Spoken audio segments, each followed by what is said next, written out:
is another familiar face, someone that we are very fortunate to have come to our conferences on a regular basis. The title of his presentation kind of shows his sense of humor, because our next presenter, Andy Middlestead, actually would probably cry if he didn't laugh at all the changes and all the ups and downs that this accountability and assessment office has had for the state of Michigan. He's going to talk about assessment in the year 2020.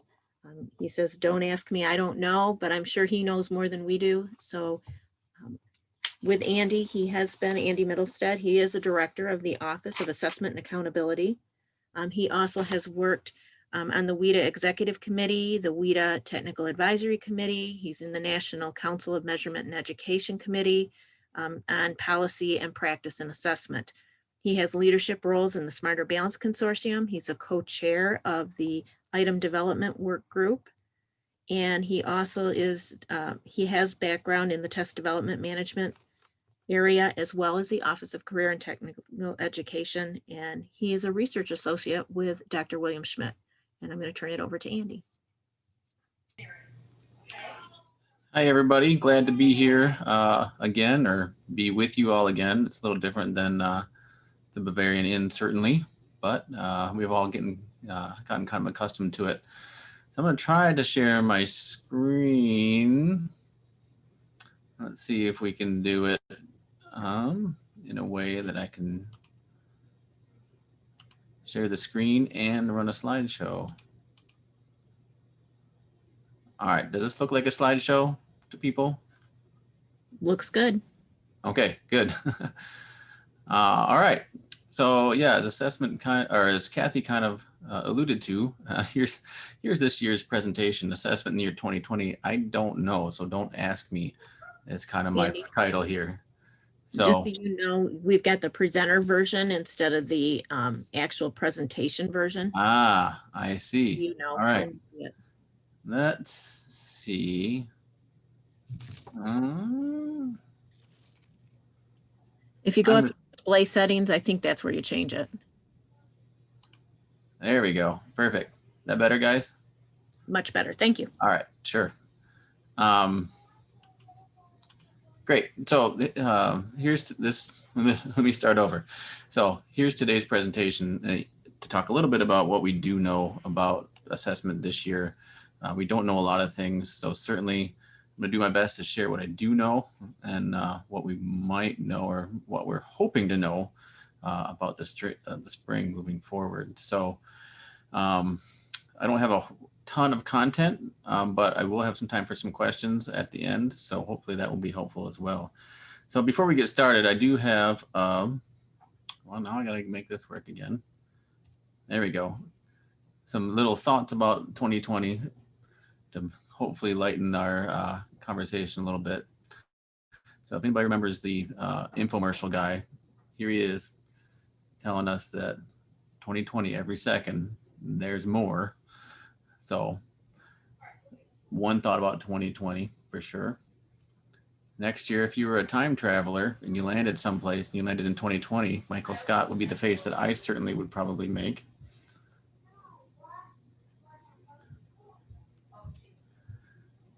I think we all had many plans this year, but like a giant pot of chili falling on the floor, it's kind of what the year entails. Everybody remembers Willy Wonka. That's kind of the face that 2020 looks like, or certainly the face that I look like many days. And then last but not least, a classic. My thoughts as we roll into the end of the calendar year. Just get out of my life, would ya? So hopefully that's a little bit of fun for you guys. Now I'm gonna get unfun again. We're gonna move right into College Board assessments.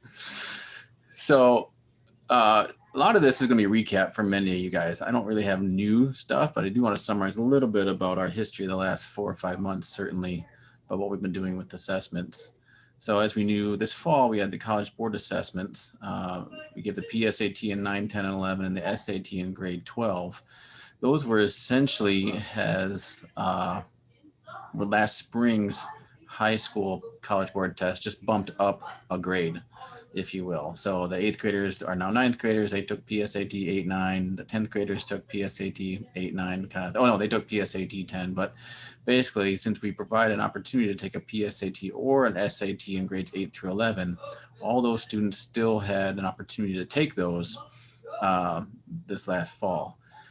Now, we wrestled all summer long because initially in the executive order from the governor's office, it talked about kids were required to take these and schools were required to offer them, which was difficult because we by no means wanted to force kids to go into buildings if they weren't going into a building for instruction. That did get clarified in the State School Aid Act, which happened just before October 1st. So that helped a little bit. But we still had a good number of kids participating in PSATs and SATs this fall. Initial numbers look like, I'm going to guess, probably 75% of the students that normally would take those took them in the fall. So that's good. I mean, we wanted to provide those tools for kids to have that kind of data for themselves. And it truly was for themselves. They weren't used for any accountability or state reporting purposes. It was just an opportunity for the students that are taking the SAT to get the SAT exam and for the PSATs just to get that data in their College Board system moving forward. So that was this fall. This spring, as of right now, we're moving back to kind of a normal setup, with the MME and the 8th, 9th, and 10th grade College Board products. Benchmark assessments in the Return to Learn legislation, which was a separate piece of legislation out there, different than the State School Aid Act. Most of the stuff that usually impacts assessment is tied to the State School Aid Act because that's something that opens up every year, and the department or legislators or lobbyists can mess around with assessment in the State School Aid Act. But the Return to Learn bill was its own thing. One of the things that it talked about was administering benchmark assessments to all kids in grades K through 8. These slides are right from a slide deck that we gave, or Kate Cermak presented with several times in the early fall about this specific legislation. But the Return to Learn talks about doing these benchmark assessments so that they can kind of be done in the beginning and the end of the school year, so that schools, parents, and students have some sort of idea about how they're doing during this very different school year. The benchmark options, there's some options out there. Benchmark assessments can be used from the list approved by MDE. They're used for assessment, providing progress monitoring, or local benchmark assessments can be used, or a combination above. And I like to say, for lack of better words, as long as you're using some manner of benchmark assessment, you're good, because you don't have to use one of the ones from the 4 that I'll talk about in a minute. You can use your own local one. So as long as people are doing benchmarks within some of these boundaries it talks about, you're all set in terms of meeting those requirements. These aren't used for high stakes accountability by any means. MDE had to approve 4 to 5 vendors, not specific tests, but providers or vendors. The criteria used: 1 had to be most commonly administered. They had to be aligned to content standards, has to complement the state summative assessment system, and then be internet delivered. Those were the criteria for us to pick these 4 benchmark vendors. These are some more criteria: nationally normed, provide immediate feedback to pupils and teachers, or close to immediate feedback. That depends on what your definition of immediate is, I guess. And these are the 4 vendors that I believe you all probably are aware of by this point. Curriculum Associates, DRC, which is providing the Smarter Balance assessments, NWA, and Renaissance Learning. Curriculum Associates, NWA, and Renaissance are the big 3 that most districts have already been using. DRC, or Smarter Balance, there have been some districts out there using Smarter Balance, not many, but certainly there was a lot of interest to have these Smarter Balance interims stood up, and people did appreciate the fact that they're with the same delivery platform, at least, that MSTEP is. So those are our 4 vendors that are out there.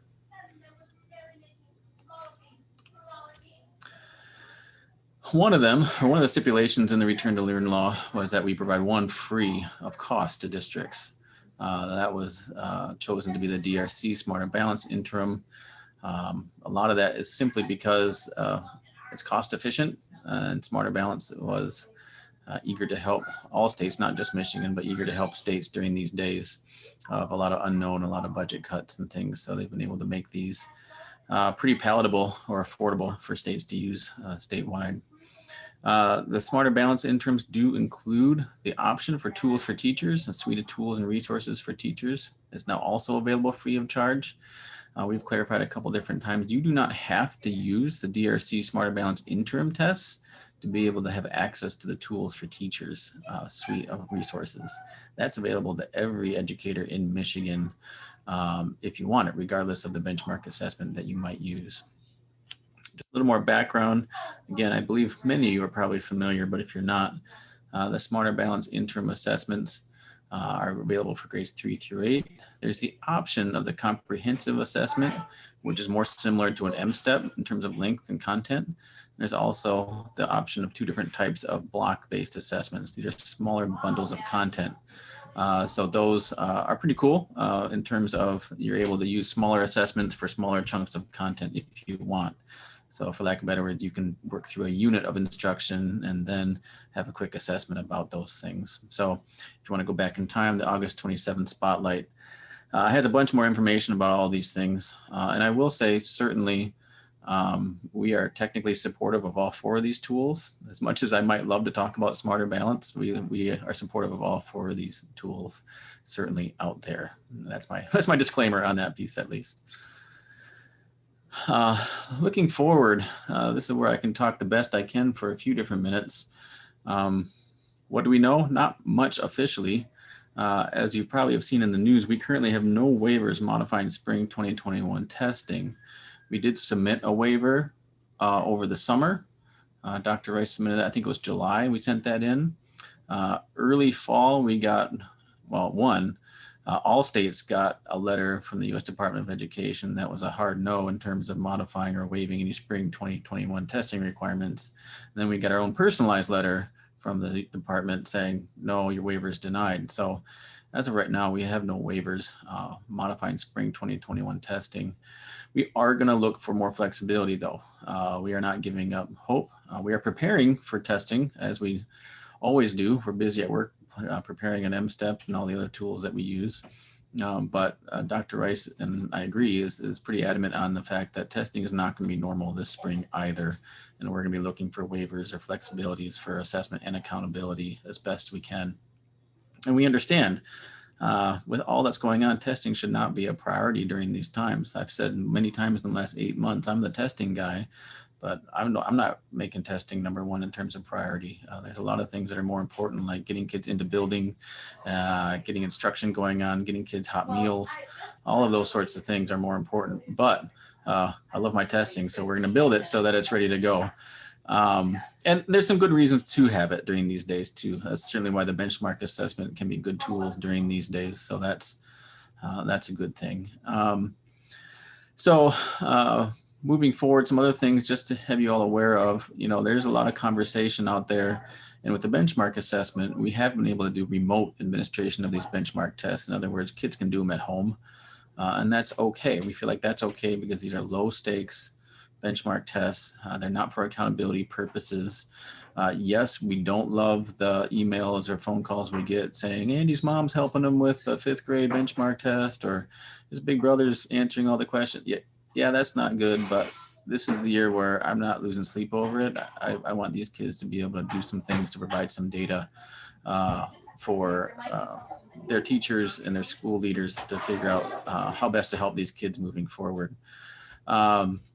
So there's that piece. However, MDE is pretty adamant that we don't or can't do remote testing of M-STEP or the College Board assessments or the high stakes assessments for lots of different reasons. One, they're high stakes. Again, it will be a bigger deal if Joey's mom is helping with the SAT with a calculator and a laptop than if they're helping with the NWA map test. Nothing to knock NWA or any of the other tools. It's a bigger deal.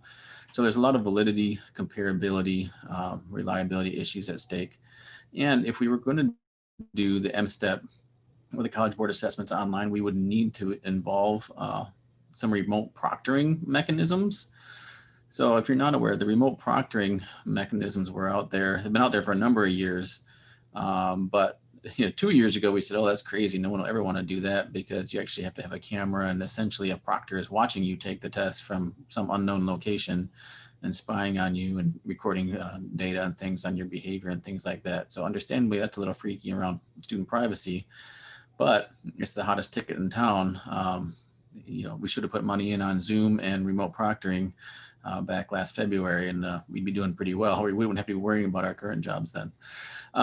So we don't really want to get into the remote proctoring. So MDE is going to take a stance, as are most other states that I talk to. A lot of my counterparts from around the country are saying, you know what, remote testing of some of these high stake things is just not a good idea in many ways. So again, that's more reason why we're looking for flexibilities this spring from the U.S. Department of Ed and the state of Michigan. I mean, there's state laws that require testing too, but certainly the biggest hurdle we feel like is the U.S. Department of Ed. Stan's asking a question real brief. I'll go back through the comments in a minute here, but Stan's asking a question that's really pertinent to this slide about, could a flexibility be paper pencil testing? It could, but again, that really doesn't solve the problem of having to bring kids in from home. The big issue is if your district or your building is in a full remote instruction mode, it's not good to test on paper pencil at home with another laptop next to you Googling answers, whether it's on paper or on your computer. But that's certainly something that we've talked about. A difficulty is preparing and thinking about paper pencil quantities and things like that. So it's a good point. You guys are making me laugh. I can't look at the chat. I'm gonna look at the chat at the end. But yeah, we actually talked about paper pencil, Stan, but it really doesn't solve the issue of kids being at home. We by no means want to force kids to come into buildings if it's not safe, and certainly if they haven't been in a building already for instruction purposes. That being said, those are a normal phone number. Do people have questions? Let me look back through the chat real quick. Everybody wants me to be the U.S. Department of Ed. All right, I'll make a note on that. Why would we wish that on him? That's funny, Jim. I appreciate that. So Stan's saying, right, we could have a lower threshold of participation. That's one option, certainly, Stan, in terms of as we think about what flexibility we could look for. There's basically two roads we can take, and we have not decided by any means. One road is we can push for no testing, no accountability, similar to what we had last spring. That's a road we could push, certainly. The other one is more along the lines of, can we look for flexibility for some kids, or can we look for flexibility for schools that aren't doing in-person instruction, for lack of better words? There's an option. If the kids are in the buildings, can they take the tests? If the kids aren't in the buildings, do they not have to take the tests? And then that flexibility around participation rates and accountability comes into play. But understandably so, one of the hard things is why would you, for lack of better words, quote, and I'm the testing guy saying, why would you punish schools that are doing in-person instruction and bless schools that are doing remote instruction by not having to worry about the tests? But that's certainly an option out there. Is, we've thought about that. We want to look for some options around what's a flexibility that could be approved by the U.S. Department. And the other part is, we don't yet know who's going to be running the U.S. Department of Ed come January 21st, or if they'll even, how soon that person would be in place. So there's a big unknown out there that we're in a transition of administrations here, and that's not going to help our case either. Emily had a question about why some numbers went down in the spring of 19. Is that study available? I have to follow up, Emily. Right when we were digging into that, all of this coronavirus stuff popped up, and that fell on the back burner. But I will have to look where that landed in terms of where things are. If it was completed and we just didn't get it, or what. I know College Board, as many of us did, really went into a scramble trying to figure out last spring and this fall.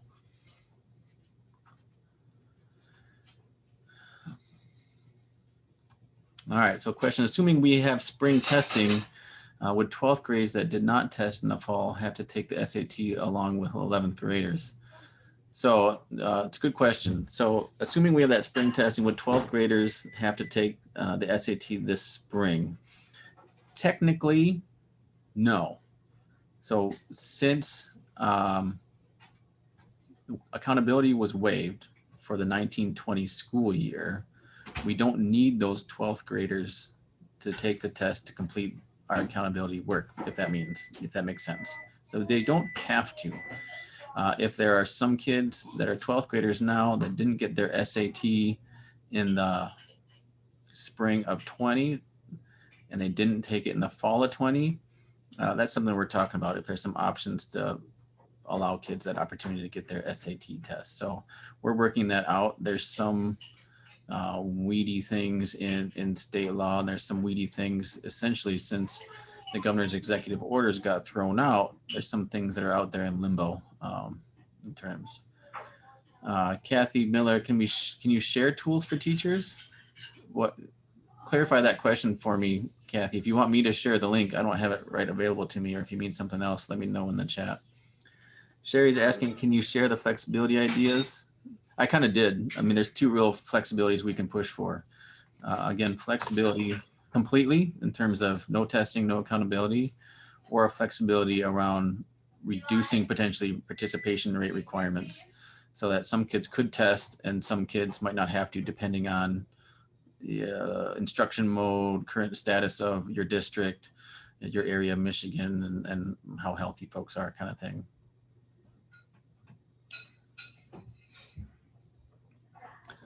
Other questions?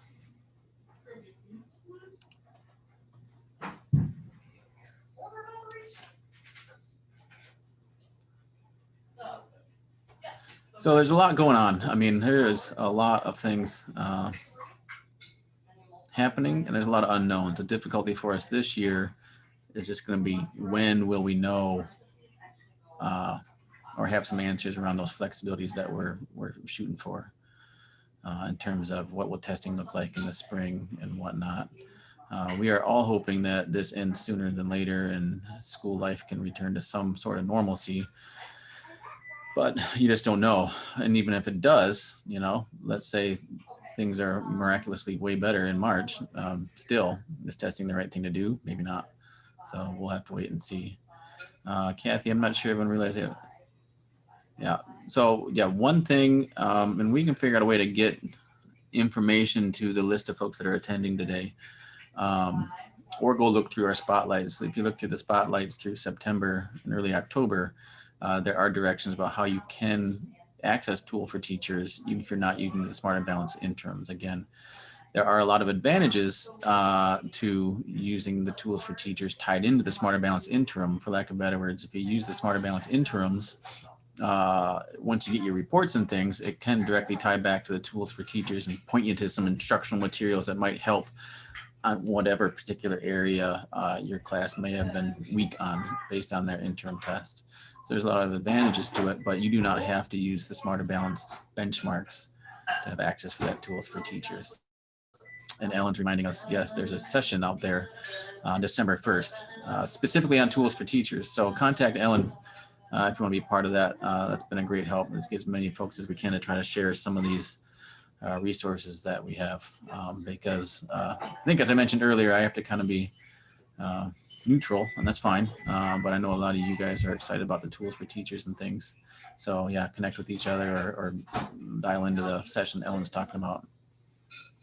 Stan's asking, any conversations about what they're going to do with the data? I have no idea, Stan. I have yet to know what they do with any of the data we send them. So we have to collect the data. So part of the deal with the benchmark assessments is it's going to all go into the data hub. And then CEPI is going to pull some data. What is going to happen with it? I don't know. One of the funny things that we're trying to work through is the return to learn legislation talks a lot about analyzing learning loss. Well, but the law only requires testing this fall and this spring. So you're not really going to capture where the students were last year or last spring and figure out any loss. You can see if they lost anything within this school year. So that's a bit of a hole in their theory of action with that piece of legislation. And that's something we might dive into at some point. Ellen's asking any word on who might replace Vanessa. So many of you might know Vanessa did change positions a couple weeks ago. She left the department. Any word who's going to replace it? No, I know there's a posting out there that the department has put out. I don't know who's going to replace her at this point. In the interim, Dr. Bill Pearson, who's the director of the Partnership District Office, he's kind of filling in at an interim basis just while they go through a search process to see who might replace her. Kathy, any news on how districts using local benchmark data we're reporting it? I don't really have any detail on that. We're going to try to put together something more likely through the GEMS or MARS process in terms of submitting local data about your local benchmark assessments. If you're not using one of those 4 tools, you are required to submit something. Basically, I like to summarize as you got to kind of say, what tool did you use and how did your kids learn better by using it, kind of thing. We're going to collect it somehow through an online system, through the GEMS or MARS process or something like that, but that's all I got at this point. So if there's nothing else, I think I am out of time. I will start working on my application to the president-elect about, his open position. Sounds like nope. So I appreciate all you guys, and again, hopefully next fall we'll be able to have some fried chicken instead of whatever I'll have at home. Thank you so much, Andy. And you've got a lot of references right here if you need any references. So we appreciate your insight and your advocacy, because we know that your position's a tough one and sometimes, you have to walk that line, but we know that you're always advocating for what's good for kids and what's good for everyone. And I know that you, having worked with you over the years, I know that you have the same philosophy that Dr. Young had shared earlier about, state data can't drive classroom decisions per se. So having the support for the formative assessments, the benchmark assessments, I know is greatly appreciated. Okay, well, I'm going to move into our